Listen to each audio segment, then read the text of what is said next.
家人们，大師和櫻木去吃小零食了？不是去約會去了。那我們兩個也約個會吧。誰要跟你約會？我要跟韓寶約會。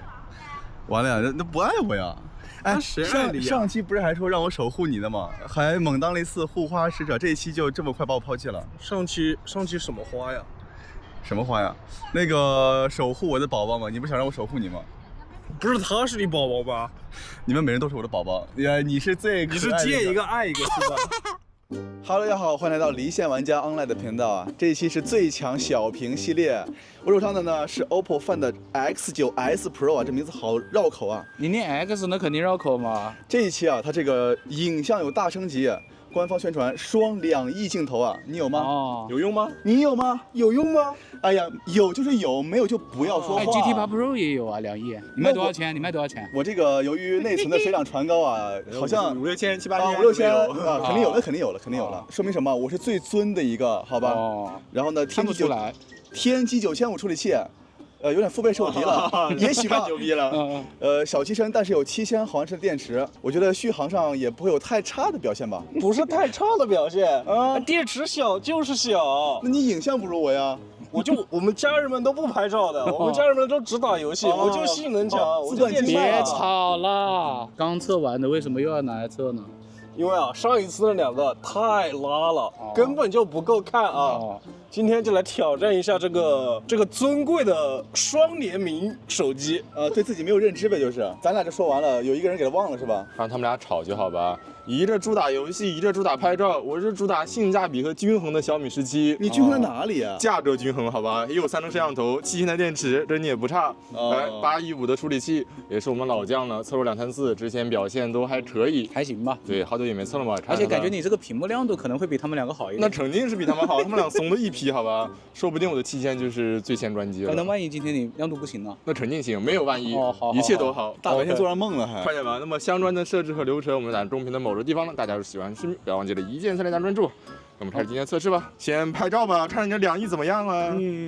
非常好天氣啊，試試吧。今天又是上班比較早的一次啊，我們今天在這個地方就只拍景了，因為這個地方有很多人就是過來打卡的。我們還是先拍一下那邊的那堵牆啊，上面有一些老照片什麼的。跟大家講一下啊，這個1+15T呢，它是沒有超廣角的人盡皆知那我就賠一張好吧，只能賠一張了啊。按照今天的現在的這個環境，2台綠廠的手機都是有一點偏黃的，但是小米的這個徠卡深度又顯得有點偏藍了啊。這2台有超廣角的，很明顯就是 X9S Pro 要好一點啊。1倍的話在取景框裡面小米的是比較真實的，X9S Pro 顯得有點太黃了。1加處於他們2個中間吧，直接用長焦原生焦段了。那這裡應該是1加比較有優勢啊，因為它是85毫米的，而且又是大白天。接下來拍一個他們的裁切焦段啊，小米是5倍，X9S Pro 是5.6倍，1+15T 是7倍。這一張我感覺顏色是1+15T 比較真實啊，再來一張10倍吧。一想到我們晚上還在這裡拍，就覺得挺好笑的。白天來一組，晚上來一組。由於我們今天還會在別的地方拍照啊，接下來這裡我們就不拍超廣角了，不好對比啊。這一片是被太陽照到的。1加這邊是比較的真實的，在目前這個情況下拍了一會兒了，是 X9S Pro 的亮度比較高一點啊，其他2台區別不是很大。你不是說你的小米今天拍照人有白名單呢？咱不比拍照。在這一組我們還是拍一個2倍裁切啊，2倍這個 X9S Pro 的顏色感覺就好一點了，但是取景器裡面我怎麼感覺1+15T 會比較的清楚一點呢？好，切到長焦原生，到長焦原生焦段，這個清晰度一下就上去了，直接10倍吧。10倍這個清晰度，2台綠廠肯定是比小米要好一點的。在這來一個30倍，拍一下那個牌子，大家看一下誰的那個猜字會比較好一點。小米這邊已經給我顯示開啟了自動的 AI 了，2億像素這個時候優勢出來了，取景框裡面明顯是 X9S Pro 要清楚一點。我現在用他們的主攝對着這個地上啊，大家可以看一下，現在這個地上呢其實就是被太陽照着的，是有一點微黃的。那在取景框裡面呢 ，X9S Pro 的這一台顯得有一點點偏紅。說實話，屏幕有點暗，不一定能看清。就是粉紅色啊，我拍一張吧，看大家從成片看是不是粉紅色的啊。然後長焦我也來試一下，長焦原生焦段3個手機最準的應該是小米啊 ，X9S Pro 這個取景框上還是有點偏微紅。然後呢，1加這邊就顯得有點偏綠黃的感覺了。這邊有一片假的樹啊，就是這個樹本身就是假的，所以它那個綠色其實也是比較偏翠綠的，比較假的。我先從取景框上來看的話，最真實的還是1加啊。小米這個就顯得更假了。再看一下長焦、原生焦段，我感覺還是一加的會比較準一點啊。X9S Pro 這邊就顯得曝光会比較高一點了，然後顏色會稍微淺一點。朋友們，那就順便試一下長焦微距啊，拍一下這邊的假花，好吧？小米有這麼近哦，大概就是這個樣子，10厘米。中間的 X9S Pro 它大概是這個樣子，這有25厘米了。1+15T 大概也是這個位置，還遠一些了吧？好像會再遠一點。拍這個花的顏色上，我覺得也是1+15T的，在取景框上会顯得比較真實一點啊。準備在這裡再拍一下這邊的景啊，但是我剛看到好像有一個路人用的是 X9 Ultra。哦，现在太陽下了，看一下這個屏幕亮度。X9S Pro 是最亮的吧？是的，中間的最亮。對啊，這個 X9S 是最亮的啊，小米17是最暗的。你不是說你省點電懂不懂？電池這麼小。這個取景框感覺就是1+15T的最真實啊，就是長焦原生焦段，我並沒有感覺到這個2.1像素有多大的優勢啊。看一下高倍率的10倍，X9S Pro 至少在10倍上，我覺得也沒有很大的優勢啊，對比1+15T的這個長焦。最後再拍一下這邊的一些白灘啊、綠植啊什麼一個比較綜合的场景吧，有一些路人啊，他們可能會動來動去的。長焦原生焦段，拍一下对面的楼，很明显的是中间的 X9S Pro 它会比较真實一點。10倍拍一下那個樓頂，確實一加這邊壓的有點太死了，在這個太陽下。30倍吧，這一張小米這邊我就把它的 AI 給關了，因為其他兩台也沒有提示我他們開了 AI 啊，但應該是有的，反正開了關了都对比一張唄。X9S Pro 要清楚很多了，綠場的取景框還是比較好的，因為我感覺我用X200 Pro 這個2億啊，它的取景框都沒有這麼清楚。好了，朋友們，我們在這個文創園大概拍了20分鐘的照片了呀，現在小米還有96的電，這個 X9S Pro 還有93的電，一加還95，哎，電池最小，電量最多，哎，屏幕亮度最偷啊，是不是電量最多吧？你是不是亮度最低吧？好，下一個環節吧。不是，你怎麼老偷啊？上期也是你偷，上期誰啊？我沒偷。他確實長得就比較像偷子，偷感好重啊。那接下來打10分鐘微信視頻通話吧。我們現在在打微信視頻通話，可以看到現在這個屏幕亮度呢，右邊的 X9S Pro 會稍微低一點，因為我們現在陰的地方。然後呢，這個小米17啊，它的頭是顯得比較大的，就視野範圍比較窄了。X9S Pro 呢是最廣的，一加15T 這邊呢就介於兩者之間吧。然後 X9S Pro 呢會顯得人比較黃一點，一加15T 這邊就比較白啊，然後小米這邊就是最白的，顯得美顏是最明顯的。小米這邊給我拍出來一點那種雙眼皮的感覺，我不是雙眼皮啊，我好喜歡小米啊。哎，而且小米後面的樓怎麼他把那個紅色的樓拍成白色了？就小米這邊過曝是最明顯的這個背景啊，其他兩個就大差不差吧，感覺一加還好一點啊，它這個寬容度啊。好的，現在是後置啊，後置的這個取景範圍大差不差吧，沒有很大的區別啊。X9S Pro 好像還是最廣一點的。但是小米這邊的顏色真的有點太假了，就是非常的藍啊。X9S Pro 還是稍微好一點啊，一加15T 這邊壓的還是有點太暗了。打完10分鐘微信視頻通話了，朋友們，我們現在到這個地方了呀。現在我們準備用百度地圖步行導航去往高德地图，什麼意思呢？收百度地圖錢了。啊哈，怎么天天收錢啊？我们现在去用百度，你真的哪有百度啊？你這麼喜歡百度啊？用高德地圖步行導航去往這個地鐵口啊，然後我們中途要刷下美團呀。但是我的電量怎麼變成91了呀？故意要講是吧？硬要講。然後今天呢，我們都沒有帶殼子，為什麼呢？因為小米17的殼子不是官方殼啊，所以我們得統一一下，這個就都不帶殼了。那為什麼不是官方殼呢？那我就不知道了呀。又是你不知道，你這個殼新人。這不是我的手機，好吧？你是每次就是。其實我們今天主要想看哪人正在考一點，好吧？今天考什麼呢？你在考什麼？考我們的打遊戲的時候就考你們，好吧？我們本來準備把高德地圖掛在後台刷美團。但是這個小米的小窗高德地圖顯示好像就看不到我在哪兒啊！它為什麼就變成這樣呢？你們沒問題嗎？我的 OPPO 沒有問題啊，顯示的實時位置呀。我一加也沒有問題啊。什麼意思呢？你這個螢幕就是遜了。這一段路應該不會有什麼問題吧？我們先刷一下美團吧。碰到 bug 就不說了。快走！我們現在在大太陽底下刷一下美團啊。首先我們可以看到亮度最高的是中間的這一台 X9S Pro 啊。你這個小米感覺很暗啊，怎麼說啊？暗就暗唄，那只能這樣了呀。OK，來吧，刷吧，快速刷，好像都沒有什麼加載的問題啊。你們亮度都拉得最高了嗎？它是變暗了 ，OPPO。變暗了，對 ，OPPO 是變暗了一點。嘿嘿，大家一樣了。對，差不太多了。你們亮度都沒有拉滿啊，拉滿。OK， 沒有動靜。现在一加 15T， 对一加 15T 拉亮了，然后一加 15T 现在已经比 OPPO 要亮了啊。OPPO 现在最暗了吧？哎，等一下，X9S Pro 60帧了。什么东西呀？这不行啊！这么快就60帧了呀？哎，其實昨天晚上在下軟件的時候就發現，屋裡面那個溫度它都會掉帧啊。它60帧了，其他兩台沒問題啊，其他兩台還是高刷。現在是27度，朋友們，這太誇張了！你 X9S Pro 5分鐘真男人啊！只能說全能王還是有點代價的，好不好？啊，就是很硬，但是撐不了太久。60帧也輪到我了，小米17也60了。OK， 正所謂夫唱婦隨。你回來了，你回來一點了。回來了，比剛才流暢一點點。你90吧？一加 15T 看一下，我還是高人一等的啊！我看看啊，對，它還是120幀啊。我覺得我的小米已經有燒起來的趨勢了。什麼叫燒起來了？你摸一下你就知道了。哦呦，就是變。哎呦哇！上面好燙。3秒，我的摸我的 X9S。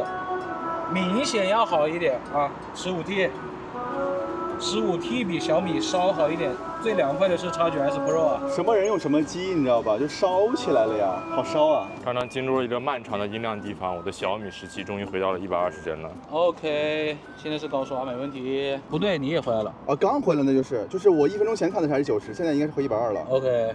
哎，我就120鎖死了。我已經刷了15分鐘美團了，他們兩個還差一點，剛剛偷懶了吧？在這兒刷回美團，你怎麼又60赫茲了？這不是很不太正常的事情嗎？60、90，最開始一點點120。小米現在也是60了，但是他沒有90那個檔，要不慫，要不強。我也刷完15分鐘美團了。哎，畜生，他媽燙我這人！你也想感受一下我這麼燙的手機吧？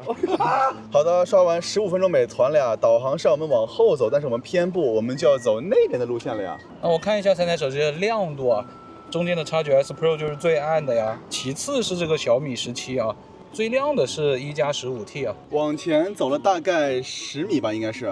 我這個 OPPO 的實時位置對了呀。剛才小米本來也是對的，現在又跳回去了，因為我們停下了。剛剛開始拍的時候一加是對的，現在又不對，又跳回去了。又往前走了10來米，現在小米17切換到新的路線上了，就是我們走的這條路。小米規劃新的路線之後呢，我們又走了20米呀。這個 OPPO 終於規劃了新的路線，但是往回的。那就還不如小米啊。一加也是往回的，這兩台綠廠有點相似啊，高度相似，遇到一塊兒去了是吧？往前走了5、6米啊，這個一加跟 OPPO 同時規劃了新的路線，都是往前了。我們現在又多了一個路口呀，我的小米17的實時位置有點不對呀，它怎麼在路中間啊？好像你剛剛走起來之後其實是對的，停下來之後又回去了。其他兩台綠廠呢，就是我們現在所在的位置，而且現在一加 15T 的屏幕要亮一點。你的 X9S Pro 這個亮度就是一直在反覆橫跳，就幀率亮度來回蹦。等一下，這小米17怎麼走起來了？哎，它怎麼又到這來了？虛空行走啊！它開始虛空行走啊！它規劃的路線是往那邊走，但其實我們不想往那邊走。對，我們並沒有往它走的位置在走啊，我們是在另一條路上的。怎麼說？你們兩個都沒有動啊？然後有點詭異啊！我們想往這個備選路線上面走的。可能在某一個次元，你再被拉着走。我們往這個正確的路上走了2步，小米17重新規劃路線了，是想讓我們掉頭繼續走之前那個路啊。剛才那位置又走了5、6米，現在小米終於切換到了備選路線上了，就是我們想走的這條路。小米規劃新路線之後，我們又走了大概10來米的距離。OPPO 跟一加又是同時規劃了。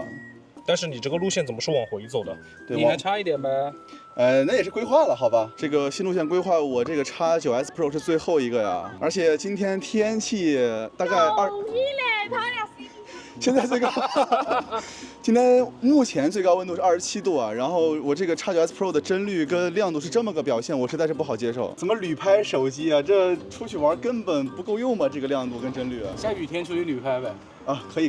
我們過了一個路口啊，三台手機的實時位置都是在當前的位置上面，但是規劃的路線呢是在馬路對面呀，非常的一致。這個家伙剛說完，我的一加 15T 的實時位置就從正確的位置上跳到馬路對面去了。他給我起外號啊，起失敗了，下次想好啊先。你這個外號太難取了，你這個好取啊！我剛剛給他取了一個，它不叫 Compact 嗎？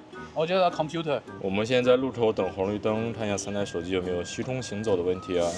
你剛剛不是已經出現過一次了嗎？萬一這次他倆也出現了呢？在這個路口目前來看好像都沒有啊，都穩住了。我們現在過了個路口呀，看一下三台手機的實時位置吧。我這個 OPPO 的實時位置是對的呀。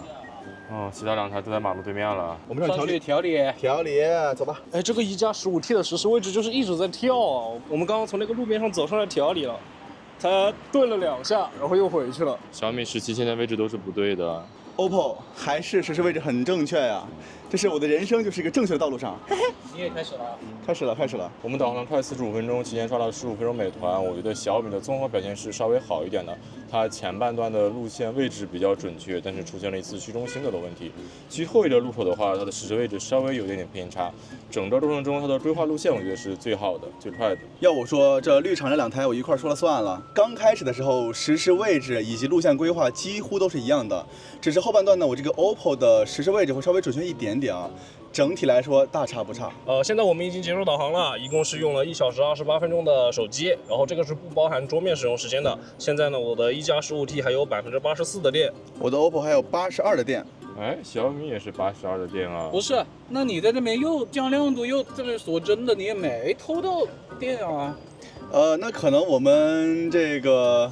赶紧编，快编，快编！不行了，狡辩不了了，这就是差，好吧？这是 OPPO 前面给够，狡辩不出来。接下来呢，我们就去吃小零食吧。我们已经进到这个信号很差的小食堂了，3台手机都开到环境色自适应，但是左边小米有点太蓝了。我们现在先用联通来打个電話吧。对。啊，中间的 OPPO 先通了。一加和小米都沒通，那我們一加和小米再打一下吧，點。直接記了小米，記掉了呀。一加好像也記了，這直接有顯示自記，但是沒信號。也記了，記了。那真是 OPPO 強了。現在我們來微信裡面發送一個表情啊，3、2、1。好像也只有 OPPO 發出去了，小米無服務，一加呢？一加在轉圈。這麼領先嗎？比較領先。我們進微博界面已經等很久了，只有中間的 OPPO 刷新出來東西了。左邊那小米點重新加載是沒有用的，點都點不動。對，一加也重新加載了。難兄難弟了。微博就這樣吧。我們進入到抖音也有一會兒了，3台手機好像，哎，又是 OPPO 刷新出了新的東西，但是畫面加載不出來啊。還是只有 OPPO 抖音刷出來了，看看評論區能不能點。哇，天哪 ！OPPO 太牛逼了，在這裡。我們現在3台手機已經切換到了電信卡了，我們再來打個電話，點。小米直接記，運營商網絡。哎，一加先跑通了，然後是 OPPO。我們現在微信裡面準備發送3個表情包啊，3、2、1，點。啊，2台綠廠很快。小米這個上一輪還沒發出去呢。我們現在進入到微博裡面了呀，等了一會兒了，這還是左邊的小米刷不出來。一加呢是稍慢於 OPPO 的呀，那我們把這2台綠廠重新刷新一下吧。3、2、1，送。還是 OPPO 快一點，再來一遍看看。3、2、1，送。確實 OPPO 強。我們已經進入到抖音裡面了呀，還是左邊的小米刷不出來任何東西，它還是剛剛那個緩存的視頻呀。那麼刷下2台綠廠吧。注意了 OPPO 刷出來新的內容，但是黑的比較多啊。一加現在是刷新不動了。毫無疑問是中間的 OPPO 是最強的，不管是聯通還是電信啊，都比另外要領先一點。一加的話呢，是在電信卡方面，跟 OPPO 比較接近，但是還是稍微差一點點。小米呢就純在這兒拉完了。現在我們到地下車庫，用微信來掃一下牆上的付款碼，微信1米來吧。OK， 差不太多啊。3台手機全都是4G 的網絡，剛剛忘記說了呀。來吧，現在是4、5米。哦，這個中間的 X9S Pro 已經提早放大了呀。哎，往前走吧。一加 15T，OK， 掃出來了。小米紋絲不動，朋友們，往前走唄。好 ，OK， 小米是最後掃出來的。我們現在到這個比較暗的地方來掃一下二維碼，但是現在這裡是比較亮的，因為樓上有噪音啊。等一下我就不說這句話了啊。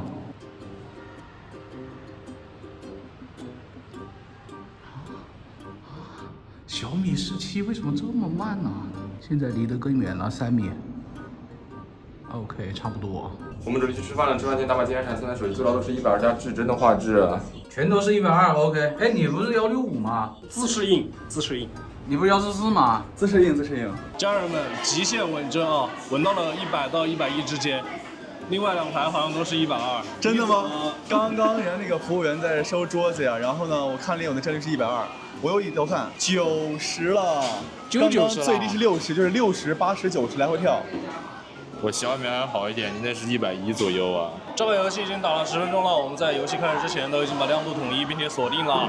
一加呢现在的帧率是85到100之间跳啊。我的 OPPO 呢是80到90来回横跳。完了呀，我小米怎么也锁90了？哎，你们现在要不要干脆都开啊？都到这种80、90帧了？开新的模式，小米开完之后回来了，120了。OPPO 开完之后也回到120了。一加如开啊，开了之后没有任何变化，还是100左右。103 ，OK。对，还是100左右。98，我的天呐！开完游戏模式2分钟，我这个 OPPO 的帧率又从120掉到了现在90了。一加一直还是老样子啊，90到100之间跳。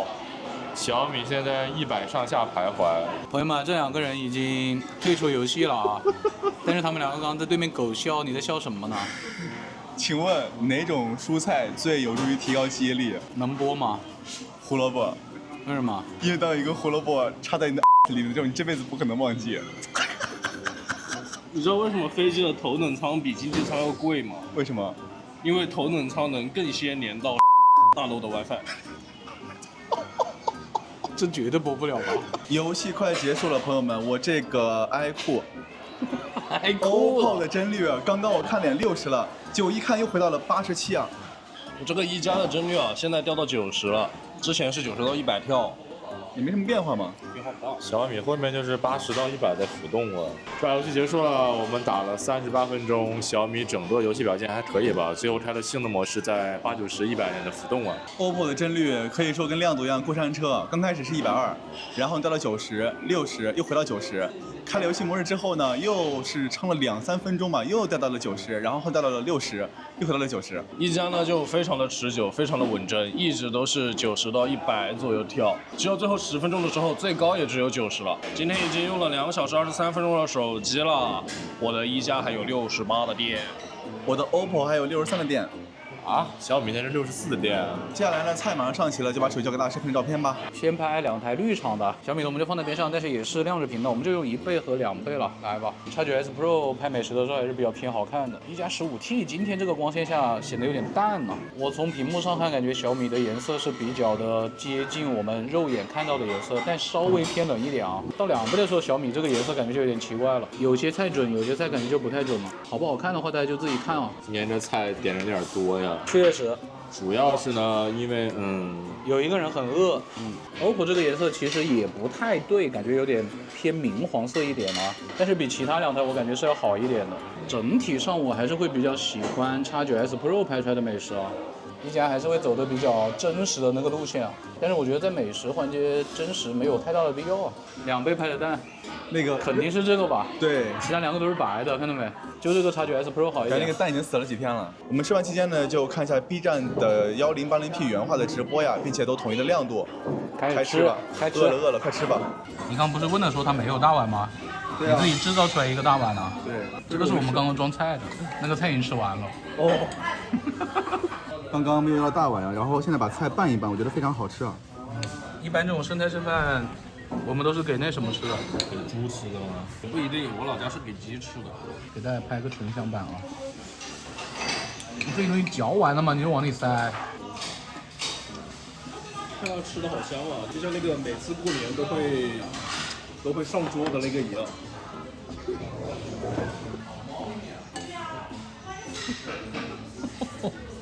還有呢？還加呢？知道什麼叫水多加麵，麵多加水啊？我真服了呀！哎，夠了夠了，一個人吃飯，3個人隔着拍你呢。已經把這吃完就飽了。幹嘛？你們幹嘛？好吧吃啊。來給你倒水，是吧？謝謝寶貝兒。我的。已經吃好飯了，並且看了30分鐘 B 站直播。現在我的小米還有59的電，我的 OPPO 還有57的電，我的一加還有64的電。為什麼這麼多啊？哎，就是猛，就是大。你訂多了500毫安時嘛？那接下來我們在這裡打會兒王者啊，打2把王者榮耀。你剛剛講那個話是什麼意思？為什麼重複一遍啊？你現在是為大已經佔據大腦了是吧？沒有啊，可能是重講了一遍是吧？沒有大腦。王者榮耀呢就打120幀加上全最高的畫質啊。那不就遷就你嗎？他們那我屏幕就120的，那我超屏一下。你超屏，屏幕超屏是吧？還得遷就這個廢物呀，太難受了。你看你屏幕還要抄，我們倆屏幕都不用抄。我們倆互相抄吧。開始打。哎呀，好，不要吵。三个手機現在亮度差不太多啊，就有一點很細微的差別吧。OK， 就這麼打吧。剛剛聽了一下3台手機的聲音啊，都很小。今天你們都很小了，都很小。 OK， 你的呢？你的也小。你們互相之間比的話，誰聲音大一點啊？說實話，我在中間聽的話，兩邊都微乎其微，我的更是微乎其微。就你最小呗。你確實微乎其微。你為什麼一直要罵人呢？沒有罵人啊，我是被先罵那個對面那個哪吒，就是覺得1打3贏了，然後他就瘋狂嘲諷我們呀。當然，這個東西我是要守護我的2個寶寶的，依舊護花使者這一塊呀。板面。但你的經驗好像是比我高一點點。那無所謂，我就要犧牲自己，然後呢，為了你們。剛剛這個硬木來幫我打了一波啊，給我挽回了一點小優勢。誰幫你打了一波？硬木啊，他幫你打了一波。我沒有啊，我沒有，別造謠。大師吃獨食去了。這把遊戲我們打了快20分鐘啊，3台手機沒有任何的問題，而且復仇成功啊！一雪前恥啊！你裝起來了，沒裝。我們打第2把吧。那不得讓大師給你帶點外賣過來？你一樣吃是吧？你吃吧。給你帶啊！我不跟你搶，你不是剛吃完嗎？我不跟你搶。第2個好像讓我們打那些遊戲相關設置啊，小米調的就比較少了，比較顯示增強，然後觸控增強這裡拉着了都拉着了。我的 OPPO 呢，開啟了一個超級 HDR 畫質、高分辨率、極限響應和高刷新率的選項，並且呢，我看了一下我這個遊戲性能裡面啊。基本上開的選項是跟剛才是一樣的，高刷新率，然後還有操控這裡也是開了一個直接觸控。我的這個一加呢，也是在這裡這個顯示設置這裡打開了 HDR 畫質、高分辨率、高刷新率。操控設置的話，這裡是有極速觸控。兩台綠廠開啟了那個 HDR 的話，就會亮一點。我把小米亮度也提高了。你也吃完了？你也吃完了，懂不懂？就是你跟他一起吃的嘛，對不對？沒有，我一直在這兒。你跟他一起吃的。是什麼？你吃完了？吃完了啊，感覺怎麼樣？感覺我剛幫你打了一會兒，不是打了一會兒王者榮耀。笑什麼？什麼東西啊？你幫他打，他吃嗎？那你跟他打嘛，對不對？我沒有打呀。沒有你的好吃啊，我覺得。我的個豆嘞！等於說剛剛幫你操作了一會兒才比較對啊，感覺。操作什麼？操作你操作什麼？操作角色怎麼樣？沒坑你吧？可以，但是我一個從來不打王者的人，對吧？也不坑你，對不對？是的，還可以啊。主要是在這個頻道裡面，感覺但凡說錯一個字就得。這把5v5打了14分半，小米17就幀率有一點點問題吧，就115到120浮動。先看我殺多少人啊？22個人，夯爆了。我的 OPPO 呢，全程遊戲沒有一點問題，只是稍微有點燙啊，幀率網絡都 OK。我的一加 15T 啊，全程也是沒有任何問題，幀率和網絡都沒有出現什麼波動。這裡非常的舒適啊，我們在這裡順便測一下信號，好吧？舒適在哪兒？不太想動了，剛吃完飯有點暈碳。我們已經在微信裡面拍了1分鐘的微信視頻，準備來發送一下，3台手機都是5G 或者5G A 的網啊，來吧，點。哦，只有小米需要導出啊，左邊的小米哦。換完了，2台 OPPO 都換完了。什麼垃圾東西？然後是中間的 X9S Pro 比較快一點啊。對。但是大家現在看這個色溫，就是 X9S 怎麼這麼冷呢？都是開了環境測試適應的。OK， 小米才開始發。發的速度也還可以吧。我們現在準備下載一個 1.6G 的遊戲安裝包啊，來吧，點。都挺快的。最快的是右邊的一加 15T 啊，家人們站起來了。那個上面顯示有30兆了。小米現在好像搶來一些了，它30兆了。小米贏了，小米30多了，贏了但是中間的 X9S Pro 就是最少的，它好像沒有怎麼超過20兆。被吸乾了呀！被吸乾了呀！誰吸乾你了？你們倆都愛吸啊！你這麼容易被吸啊？都把我的吸了。我感覺還是一加 15T 可能會快一點。是一加 15T 還是快一點？接下來是小米，X9S Pro 就是20。並沒有20多點，對。現在我們3台手機在用電信卡打電話，聯通卡上網。來吧，我們來刷，先慢刷。我總覺得在公共場合看這些東西很奇怪，你們知道嗎？大方展示自己的愛好。慢刷感覺沒什麼問題啊，那我們就稍微快一點。感覺稍微快一點也沒有很大的問題吧，略微有點黑屏和加載啊。來，這是最快了，超快。兩台綠廠都有一點點。我覺得小米這邊也有一點點，我覺得表現就是差不多吧，沒有到那種有很大的區別啊。现在小孩子這麼暴躁嗎？現在我們3台手機在用聯通卡打電話，電信卡刷抖音啊。慢刷啊！哎，小米剛剛出現了一點點那種卡頓啊。哎，你一下15T也黑了。对，黑了2下。慢刷都不行啊？那我們就稍加速一點吧。哎呦，一下15T小米也不行，小米也不行，感覺是 X9S Pro 的電信稍微好一點啊。那我們在最快。哎，一加15T卡了好久啊，明顯不如聯通啊。電信的話就是 X9S Pro 是最好的。測完信號了，朋友們，接下來我們就刷30分鐘信息流啊，然後坐地鐵呢去南門口。要看一下我們的抖音嗎？哇，好美啊！哎，我受不了了，你這個是真的變態，我只能說你，你真的變態。哎，你這個肚子幾個月了呀？我肚子啊？喝一杯啊？沒有啊？你沒吸呀？沒有啊？放鬆。沒有啊，放鬆，沒有啊。已經刷完10分鐘抖音了，現在換小紅書。檢查你的，健康。你不覺得你肩膀上有點重嗎？肩膀上有頭豬。什麼？肩膀上有頭豬。你怎麼能把自己的包說成是豬呢？現在沒豬了。10分鐘的小紅書也刷完了，最後再刷下淘寶。現在淘寶什麼時候變得這麼正常了？這好像不像我的淘寶。我們從地鐵裡出來了，期間刷了30分鐘信息流，3台手機都沒有什麼問題。現在我的小米17只有39的電了。我的 OPPO 還有41的電。我的一加還有49的電。今天已經使用了4小時25分鐘的手機了。接下來我們用百度地圖步行軌跡穿一下南門口的巷子，到杜甫江閣邊上去給大師拍照。啊，這個給我安排活了呢？你真的好像盲人啊！原來尾隨老爺爺。你有沒有發現一件事情啊？自從韓寶走了之後，那個娃娃也不見了。那怎麼說？說明那個玩意兒就是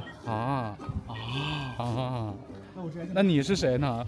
我是高樂高。我們走到杜甫江浙了，差不多11分鐘。先看一下3台手機的起點啊。我首先想講一下亮度，為什麼你的小米17這麼高呢？這不挺好嗎 ？OK， 現在就需要這麼亮，其他2台就是垃圾。剩多少電呢？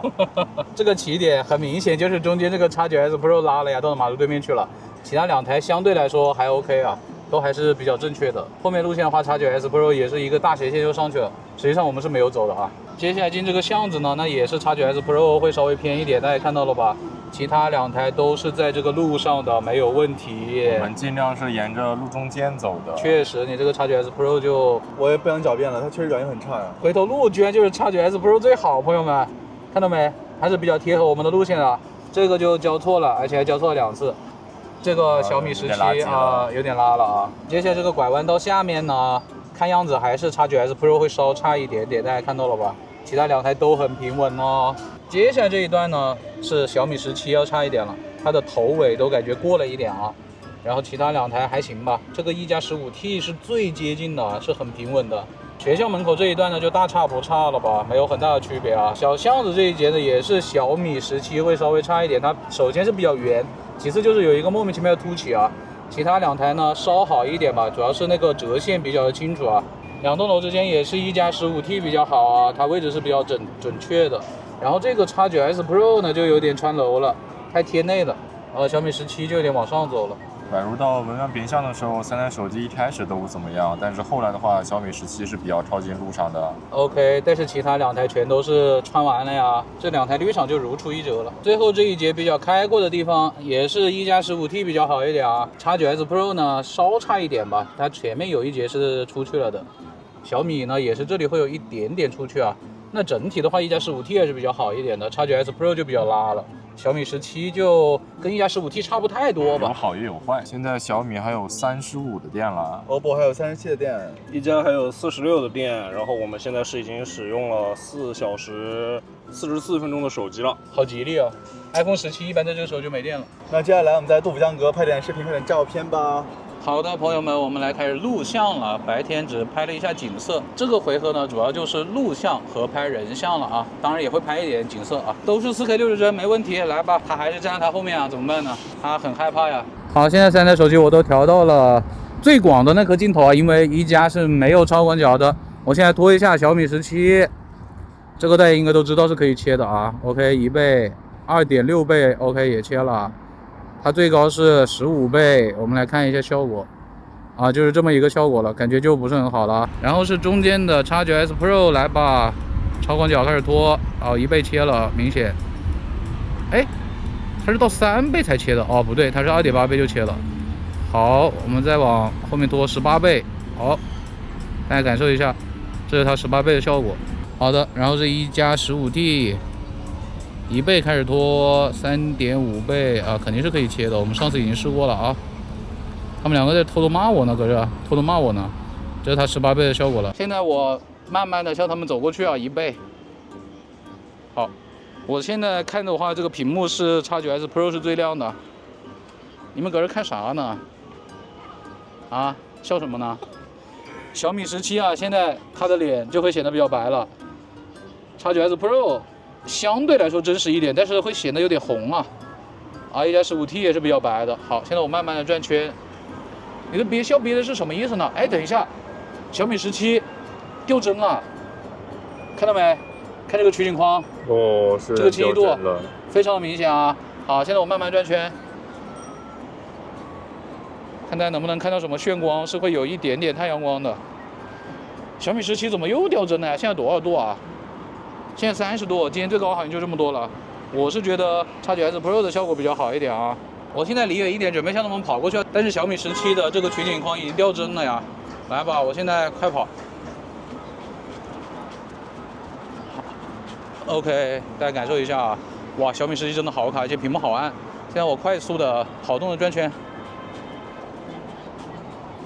哎，我的媽呀，這個小米17怎麼就卡成這樣呢？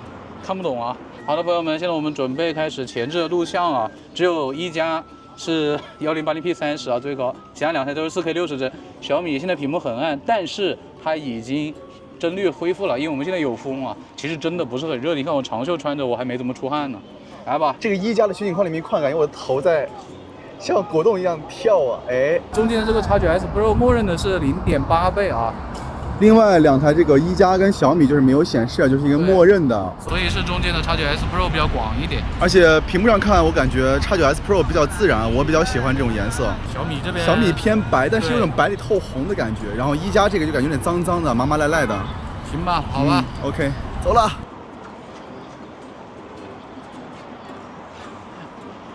已經不知道他在說什麼了。現在正對着太陽啊，感覺臉上呢，哇，這個1加怎麼顏色這麼死白啊？然後剛剛能看到這個中間的 OPPO 有一點這個光線在透過去，那個叫什麼東西啊？叫眩光嗎？還是什麼？應該是眩光，因為我沒看到。對對對，就是我還是覺得 X9S Pro 的這個效果比較好一點，整個都比較自然，但是有點偏黃。小米這感覺適合拍女生啊，是吧？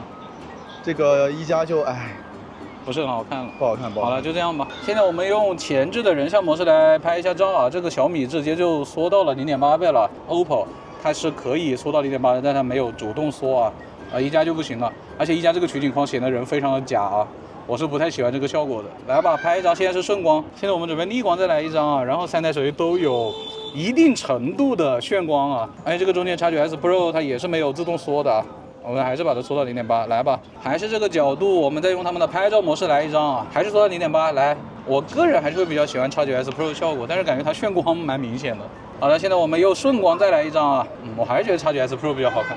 現在我們3台手機準備用後置的人像模式來拍一下照啊，小米這邊默認的就是大師人像啊，這個焦段上是有點區別的，小米就是1倍和2.6倍兩個光學焦段了，然後呢 X9S Pro 這邊是多了一個2倍才切啊，那我們也不用了吧？沒必要。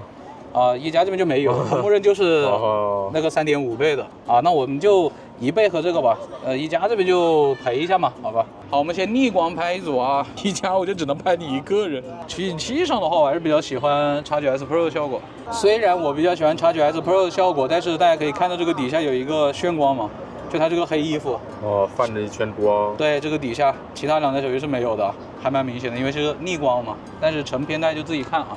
還要在你後面，別這2個人傻逼吧？這麼想在他後面啊？順光下就沒那個問題啦。城中男人背後的男人。X9S Pro 我在取景框上看到後面那個人臉是虛的，其他2個都是2個人臉，都是看得清的啊。他們其實處理完之後，後面那個人都有點虛了啊。小米17的美顏是真的好嚴重啊。接下來我們再用拍照模式來拍一下他們2個人啊，就順光吧，先從超廣角開始啊。一加沒有超廣角啊，還是默認賠啊。小米這邊就感覺真的美顏拉得挺重的，其實是拍照模式啊。這個取景框上看你們就感覺有點上了妝一樣啊。X9S Pro 還是顯得比較好一點的。你遮的意思是什麼呢？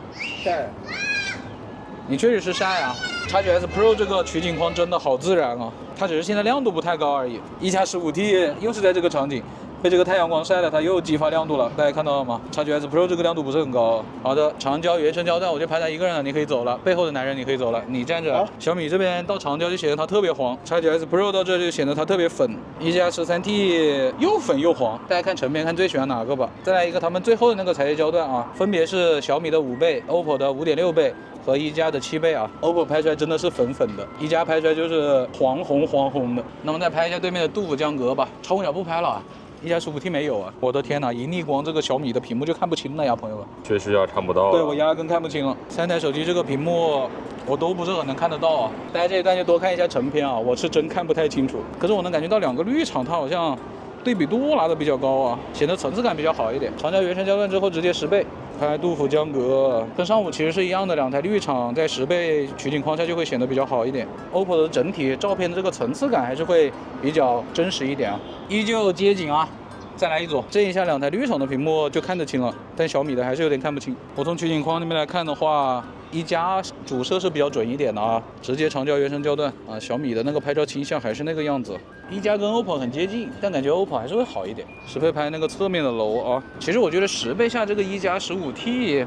白天真的還行啊，你從取景框上看是看不到很大差別的。我這次30倍就不打算拍楼了，我拍一下下面的樹吧。小米這個我們還是 AI 給它自動打開吧，要不然感覺它真的沒法看了。你們就知道小米這個不開 AI 有點差就行了啊。我反正從取景框上看已經看不太清了，都是一团糊的了，馬賽克了啊。OPPO 這個還可以，還是能分辨出一些葉子的哦。30倍的話1+15T 明顯就不行了。好的，朋友們，拍完照了呀，先來看一下電量吧。小米17還有27的電，OPPO 還有30、1+15還有40的電。哎，這個小米剛剛好暗嘞，它現在也很暗呀，它怎麼電還最少了？感觉今天這幾個機器調度都有點問題啊，就是拉風箱一樣來回飄呢。好的，那接下來呢，我們就用高德地圖車載導航，途中我們會經過南葫蘆，重點公路他們在隧道中的表現吧。去往後湖喝飲料啊。OK， 走吧，又路上了，我的寶貝兒，怎麼回事啊？想聽我說什麼？沒有想聽你說什麼，你剛剛大喊了一句。喊什麼了？你剛沒喊嗎？我沒喊。他說終於可以吃上了。我說終於可以去酒店肆意傾瀉了，憋了很久啊，從那個刷信息流開始憋到現在了。然後某個狗東西不讓我上廁所，說你就給老子憋着。我說的行，我一會兒再偷偷摸摸給你捏一根出來，給你吃個下午茶。櫻木怎麼這麼霸道呢啊？不是櫻木吧，應該某個特別想吃硬的東西啊，就給他搞一根出來。之前看了個綜藝，就是說如何在一堆女生中間辨別出哪個是男娘。然後呢，那個主持人還是當時有一個嘉賓，就是說，當你把手這樣子的姿勢往後躲的，就是男娘，基本不躲的就是女的。你沒躲呀？躲了呀，也的。好的，朋友們，我们上車了。剛剛有個掉頭的燈泡，是等了5分鐘啊，非常難受。現在我們看一下這3台手機的車道 ，OK， 都是一樣的，沒有問題。現在我們準備左拐了。你怎麼靠在肩膀上去了？沒有啊，你剛靠了呀？沒有證據。這個偷偷摸摸的。哦，沒有什麼區別啊，這個左拐。剛靠了你沒有？他剛剛甜蜜的依偎在我的身上，很幸福。你走開啊！走開！朋友們，我們右拐就要進入到這個隧道裡面了。剛剛那一段的車道的話呢，是左邊的2台小米17和 X9S Pro 稍微差一點，1+15T 還是比較準的。好，現在我們已經拐過來了，我們已經進入到隧道了。我們現在就是在左邊的車道裡面。這個小米17在外面不怎麼亮，但是在裡面感覺還挺亮的。小米現在沒有速度了，我感覺它要涼。這是不是跳了一下？右邊的一加。對。那個位置你看到了嗎？完了，一加拉是不是上次一加也不行？對，現在競爭是中間的 OPPO 最快呀。好，現在小米的亮度也下去了。好的，我們剛進入到這個弧線行駛，最接近的是中間的 X9S Pro 啊。它已經到弧線了，大家看到了吧？一加这是什麼意思？128米啊？不知道，它已經信號弱了，這個右上角。目前來看，只有 OPPO 是準確的。但是 OPPO 快了，哦，它已經要進了，我們現在就要進入到這個岔路口了啊。OPPO 提前進去了。OPPO 已經進去了。一加這個一加這在幹嘛呢？它去哪兒？它去哪兒了？小米也之後了，OPPO 就稍微提前了一點，它去哪裡了？它到地上去了，這個一加，哇，它比上次還要差。啊？哦，小米似乎要飛進來 ，OK。好，我們現在是比較接近中間的 X9S Pro 的路線啊，是即将要出隧道這麼一個狀態了。我出隧道了，一加这我整不會了。一加我看不懂了，它去哪兒了？哦，它跳過來了。它從哪兒跳出來的？不知道它從哪兒跳過來的。我靠，太爽了！爽什麼？终于釋放去了。釋放什麼？哇！這什麼？你幹嘛了？我不安靜了。本来想了，沒來及抽出來，被它咬到了，你知道吧？小長貓。什麼東西抽出來？什麼東西啊？知道了不安靜的東西，我的天哪！上廁所憋不住了，快點！先總結。你總結你去啊！你又沒看。現在總結完，看了。那你總結好吧？那沒有，一加比較差，我知道。你快點去。OK。我們導航了22分鐘，終於到目的地了。整個導航過程中是一加的表現最差，尤其在是隧道那塊兒，就不知道他跑哪去了。哎呀，就跑到地上去了。對，在隧道裡嘛 ，OPPO 表現還可以，比較符合我們的實際進程吧。但也不算很好了。小米就稍差一點吧，但是沒有一加那麼差了。現在小米還有24的電 ，OPPO 還有26的電，一加還有37的電。現在是下午的5點41分，我們用了5小時28分鐘手機了。接下來我們用支付寶掃着共享單2維碼吧。我們先開視頻，好不好？他去開大了。你們等我等得好辛苦呀，真想給你們每人一個狠狠的吻。從你先開始吧，來吧。他要給你一個狠狠的吻。就你們倆就可以了，我把我的分給你們倆。他要給你一個狠狠的吻。那個你自己解決一下就行了，不需要連累到我們。禮物太貴重，大家都想把好東西留給我自己。對。但是我覺得今天必須得有一個人享受這份厚重的禮物。我們抽獎抽給觀眾，這位好吧？抽獎抽給觀眾，朋友們都是另外的禮物了，好吧？但是你覺得觀眾不配？沒有覺得不配，觀眾是更大的禮物，但是你們要先體會一個非常完美的禮物。更大的是什麼？那在後面呢，等着吧。我們已經看完20分鐘 B 站46人視頻了，現在準備用支付寶掃着共享單2維碼了。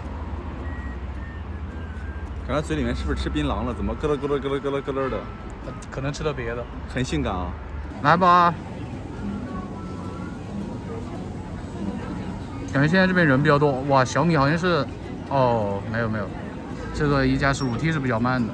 我們已經到這個信號比較抽象的樹一少園草裡面來了，3個手機現在顯示的都是5G，但是我們覺得它不是5G啊。本來還在外面掃一個支付寶的2維碼的，但是呢換成了小程序嘛，所以我們就用支付寶掃不了了啊。點一下發送，3、2、1點。微信裡面拍了1分鐘視頻，還是小米需要導出。我的小米。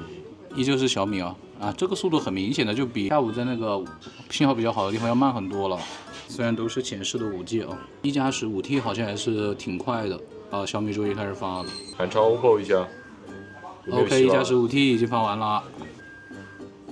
OK，OPPO 也發完了，小米那邊還沒有。OK， 小米就是最慢的，它後面發的其實是會快一點啊。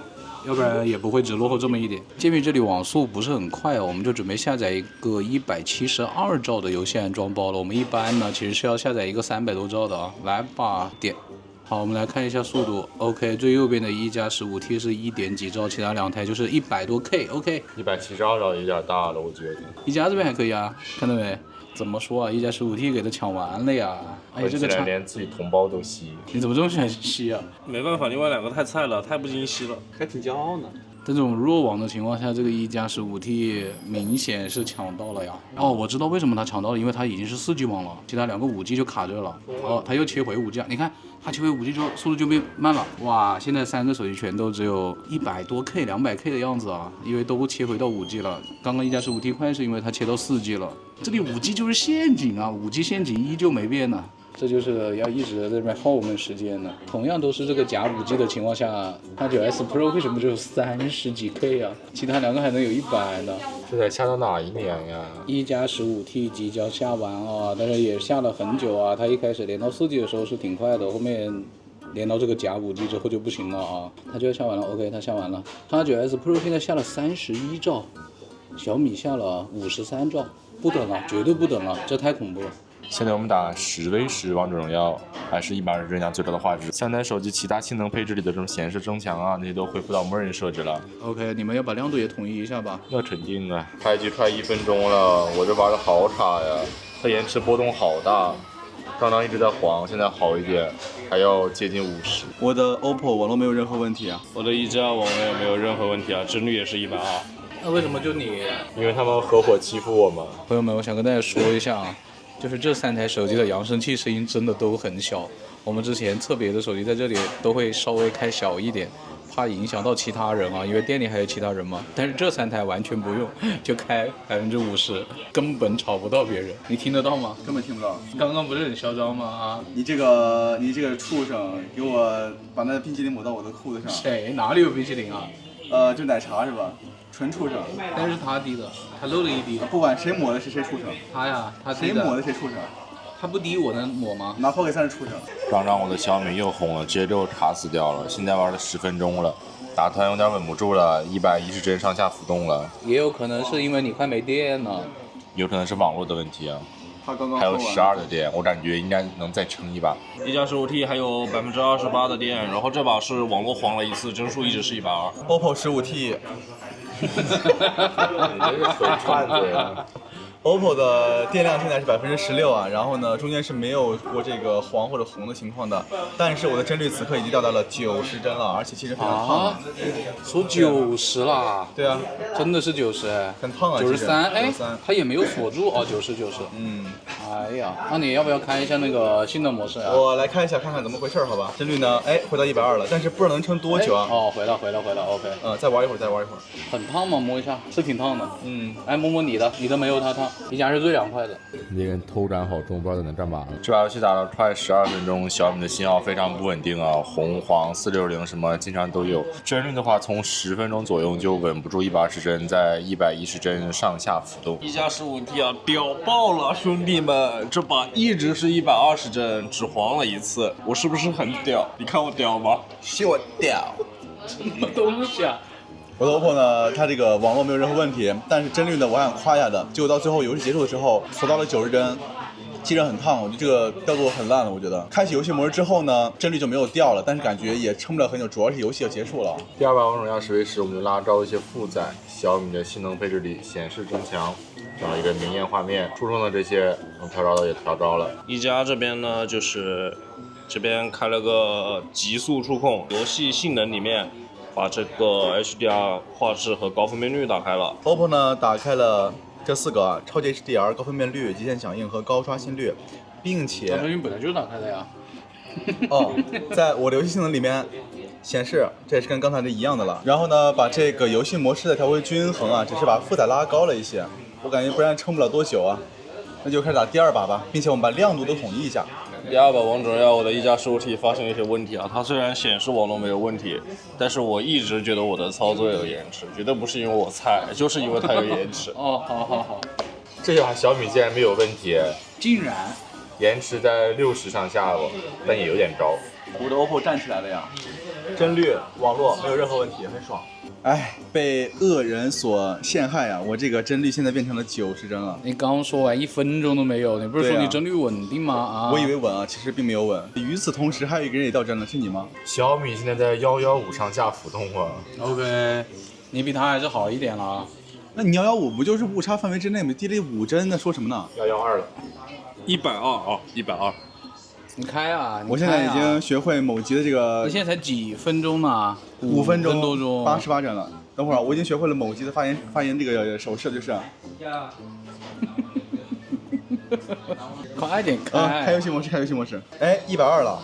這把遊戲打了11分鐘，這次小米17的網絡比上把表現好一點，但是幀率的話，從5分鐘開始就在115上下浮動，也沒有開遊戲模式。一加15T 這把的表現比上把要稍微差了一點。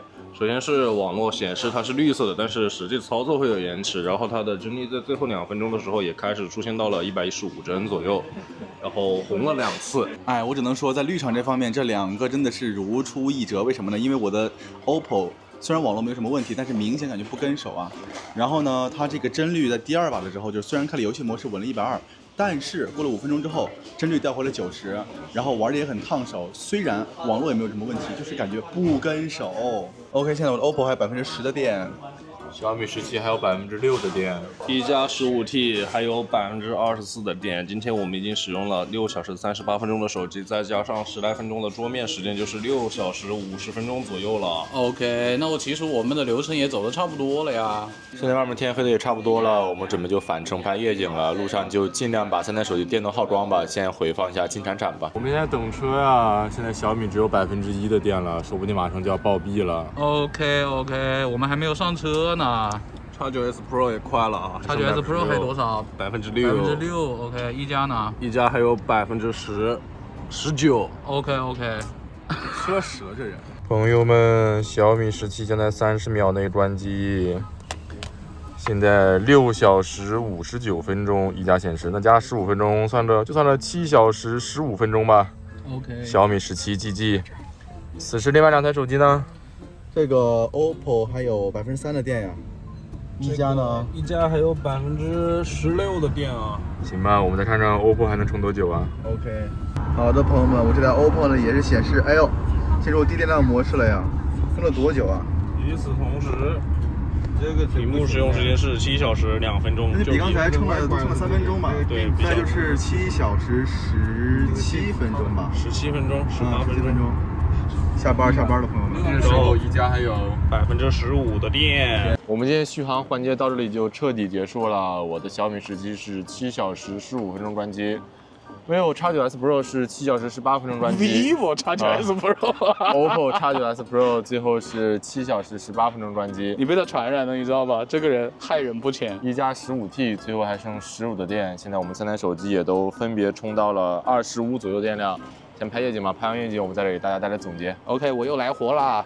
當然一加還是只有1倍啊，都是 4K 60幀沒有問題啊。這2台手機的超廣角其實都挺暗的，但是1倍都還可以啊。大家看到了嗎？尤其小米非常的亮，大家看到了吧？好明顯的體量。一加 15T 這邊也是1倍哦，大家可以看到吧？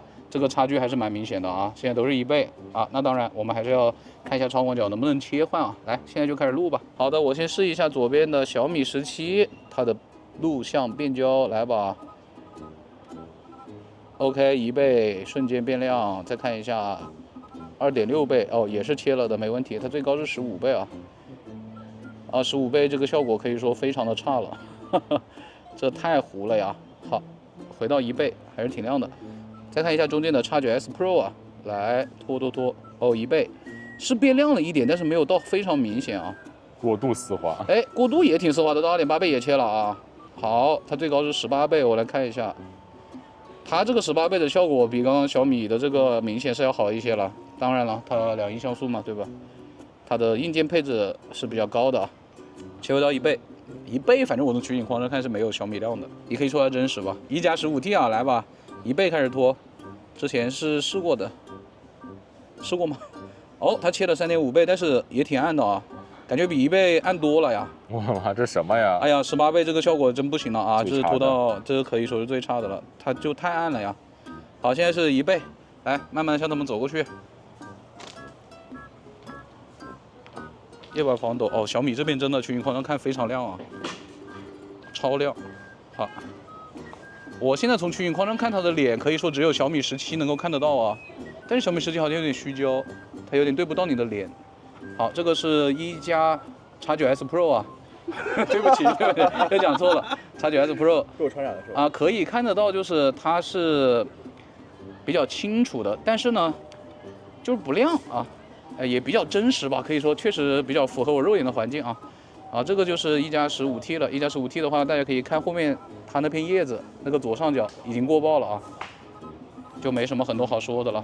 不是 OPPO 15T 嗎？你別搞我了，好吧？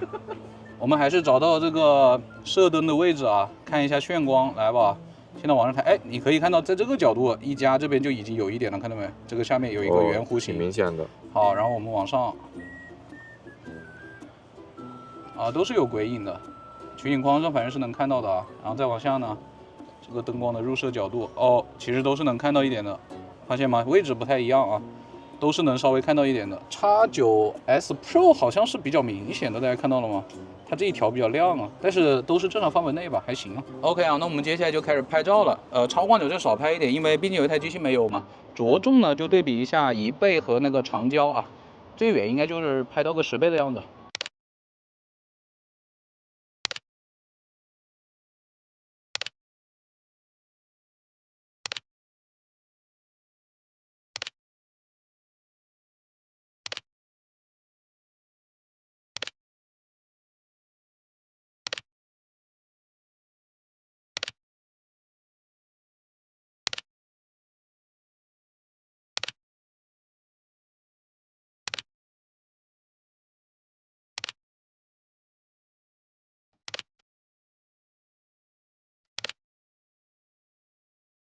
朋友们，这个1+15T 啊，跟1+15如出一辙，看到没？就是达到10倍的时候，有一个很明显的这种微小抖动，像帕金森似的。对啊，就是它一直会在这里颤啊。你看其他2台，没有这个問題啊，是比較穩一點的。你看它這邊就一直在颤呢，它就是會一直有這種微小的抖動啊，跟1+15一模一樣。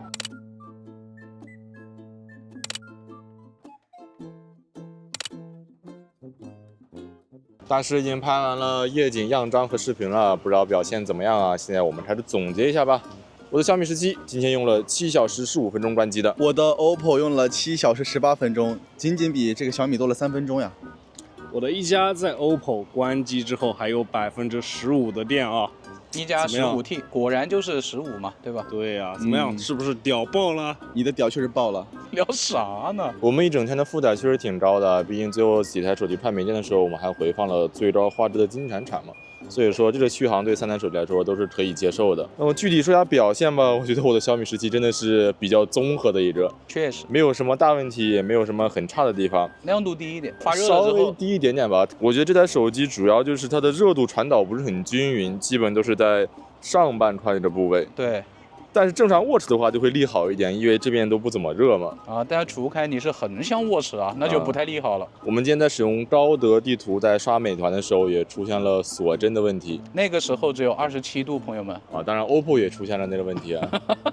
難兄難弟，基本上是同一時間鎖，同一時間恢復。它今天的遊戲表現來說還行吧，王者偶爾會在115上下浮動，就鎖到那裡，畢竟負載實在太高了嘛。金產的話表現我覺得是3台手機裡最好的。導航方面中規中矩，沒什麼差錯。信號方面表現稍差，在那個廁所裡面只有 OPPO 最好。只有在那個廁所裡面吧？你在書記超煙草也不行啊。書記超煙草裡面下載還行吧？還行嗎？比它好就行啊？比 OPPO 是快點啊。那你怎麼不跟榮耀比呢？跟誰比？跟榮耀呀。榮耀不在我們的比的範圍內。行吧，那麼小米17表現就這樣了。好的，今天 X9S Pro 的表現呢，我也是比較了解了。哎，等一下，那邊有狗在打架，你看。就你們兩個，就很像你們兩個剛剛在互相咬。的嗎？哦，3條狗啊，正好3個人。這人自己都罵，這人自己都罵了，我真受不了了。這個 X9S Pro 的表現呢，好的點屈指可數啊。首先是今天在廁所裡面的這個極弱網的表現，是3台中最好的，無論是聯通還是電信。再一個呢，就是車載導航啊，這個實時位置包括這個規劃還是可以的。再一個呢是什麼呀？其實好像想不太起來了。真的嗎？真的還有嗎？真的沒有了。好，以下都是缺點。但今天調度就是這個白天啊，我今天是27度的時候，亮度就非常的低。再一個呢，拉不上去，虛位非常大，突然降了一下。然後幀率就是什麼呢？90、60、90、60來回的跳。然後在遊戲方面也是一樣的，就是感覺最近測的機器什麼情況呢？就是要麼是性能好的啊，幀率很穩；要麼性能差的，幀率很低的穩。那這個就是什麼呢？120、90、60來回蹦，一直在過山車一樣啊。然後遊戲體驗非常的不爽。你們 OPPO 出去旅拍就喜歡坐過山車？什麼叫你們 OPPO？你不是 OPPO 的啊？你不是 OPPO 的啊？把自己撇得可乾淨了，你知道吧？然後這個機器呢，還有在今天的這個南門口的步行軌跡裡面也是非常的差呀。這個導航到底是好還是不好啊？就是車載導航稍微好一點嘛。如果主要是這個人太差了，就測了2次都不行。車載導航跟我有什麼關係？我又不開車。你開呀，你哪也不開車了，你就停我家樓下，你都不開呢。然後其他的方面其實跟這個1+15T是互有勝負的呀，感覺就是一個影像版稍微比你略強一點的一個手機。然後亮度略低一點的，比1+15T還要低。然後幀率略低一點。最誇張的事情就是1+15T在我們之前的測試當中，我們都覺得它亮度不夠了。今天比下来，哎，居然感觉还行，这才是最离谱的。还有高手呢？那确实还有高手。反正结合它现在这个售价来说，我个人是不太推荐的呀。你自己说一下，起售价多少？起售价应该是5299，别4了，好吧？你还想4開呢？我反正不會買啊。這個我覺得，如果說你想要一個稍微大點、稍微影像稍微好一點點的機器，買X9 Pro。沒有那麼強的需求的話，想要一個周邊配置好一點的，買1+15啊。如果在綠廠範圍裡面選的話，其他的好點的就買它，買1+15T。對，你就是選擇節奏不太會錯的，這個機器我真的是不是很推薦了。這個人以後要是買了 X9S Pro，我絕對會 diss 他。他絕對不會買了，他說他昨天下軟件的時候都卡，都掉幀。昨天晚上就這個機器其實已經下完軟件了，我是在登錄的時候，然後順便我把那個王者掛在後台，在我家裡面它就掉幀了，告訴我什麼溫度過高，某些什麼高幀率啊，包括是那個什麼高畫質不能用。哇，用的是數據網啊。數據網，那數據網也很差了，家裡面有很熱嗎？沒有吧？20來度了。對對對。哎呀，你看這表現還賣那麼貴，怎麼比得上我們高人一等的家人們？你很便宜嗎？你很便宜嗎？比你便宜吧？那比我便宜，那不很正常嗎？就很賤嗎？什麼玩意兒？什麼東西啊？他搁那拱火呢？你拿個小米搁那拱火呢？1+15呢，就是今天的性能釋放還是挺不錯的啊。王者符合它的定位，對不對？對，風馳遊戲內核。王者榮耀幾乎沒有掉幀，最低我就看到過一個116，然後馬上又回到120了。但是它奶茶店的後一把網絡表現出了一點點的不穩定，就是網絡環境特別差的時候，它的表現也不如 Find X9S Pro。這麼繞口嗎？而且你唯一一個是在書藝少仙草裡面下完了的，對，他用了4G 網，他接到了4G 網，其他兩個都接那個假5G 在那邊蠕動啊。在今天的3台手機裡面，全靠友商襯托。確實，這3個手機亮度真的太恐怖了，朋友們。導航方面呢，就是感覺步行的定位不是特別準吧，一直在飄，走的路上就在飄。他一直在模仿，就有自由搏擊了。你們就自由搏擊吧，像剛剛那幾條狗一樣。但是路線規劃還可以，路線規劃2台綠廠的手機基本上同一個模子面刻出來的，然後車載導航也不是特別好，步行軌跡還可以。不是特別好嗎？是非常不好，是非常差。就別進隧道，就不能去底下，就只能在別人頭上。我說2點啊，第一點。這個 Lumo 能不能不要刻在這個台子上面？好醜啊！你這麼大意見呢？真的好醜啊！你又不買，哎，我不買，我的這個對產品有一個個人的一個感受，好吧？我真的覺得不好看。第二個什麼問題啊？忘了。什麼代言人的問題啊？不，非常尊重我們國家的任何一位運動員啊，為國爭光，非常的好。免責聲明啊，免責聲明。不是，我剛想了2點。還一點呢？這個家伙就是南娘。第2點忘了呀，想不起來了。接下來影像部分就由我們可愛的大師來總結一下。又可愛的大師，你就天天搁這惡心我。3台手機的影像其實還是比較好總結的。第一個就是小米17啊，就我們之前已經總結過很多次了，它的表現也就差不多吧。在這3台手機裡面，我覺得是比較一般的。它比1+15T強的肯定嘛，它有超廣角，但強的也不多。但是它的長焦呢有長焦微距，但是比1+15T 望遠那肯定是要差一點了。均衡的手機，它也不是均衡，它就是這麼個配置啊，90%左右的人應該都是夠用了啊。然後 X9S Pro 宣傳的非常的狠啊，雙2億什麼的。它的取景框呢是3台手機裡面表現我覺得是最好的，比1+15T 某方面還是會要強一點。但是1+15T 的長焦，它其實顏色什麼的，我感覺是會比 X9S Pro 稍好一點點啊。雖然 X9S Pro 是這3台手機裡面拍照最好的，但也沒有好到哪去。它這個長焦啊，高度懷疑它就是真我 GT8 Pro 那一顆，因為它的對焦距離那些都差不太多啊。所以我有個2代的紅峰影像，還不如後面的1+15T唄。你是多丹霞啊？哦，不好意思，哦，丹霞。它今天我感覺它是有點沒調好，知道吧？它有的時候那個曝光，包括說整個的顏色，其實是沒有那麼的準確的，尤其是長焦吧。感覺那個丹霞呢，就也是在近一點的時候會好一點，因為它今天拍那個實物的時候，那個顏色還原的還是非常準確的啊，而且偏好吃，因為它美化了一點。這個1+15T呢，之前就說過了，它沒有超廣角嘛，然後它的長焦跟1+15啊那些就差不太多了。但是朋友們，如果你們超廣角用的不多的話，小米17其實也是可以選的，因為它超廣角不好嘛。1+15T也是能選的，因為它長焦還是好一點。我覺得還是不錯的，在10倍以內的時候，其實 X9S Pro 沒有很大的優勢的。我們今天最高是拍到30倍嘛，那個優勢還是比較明顯了。而且 X9S Pro 它的前置鏡頭還是會好一點的，拍人啊什麼那些東西，我是感覺都比較好看的，包括微信視頻通話。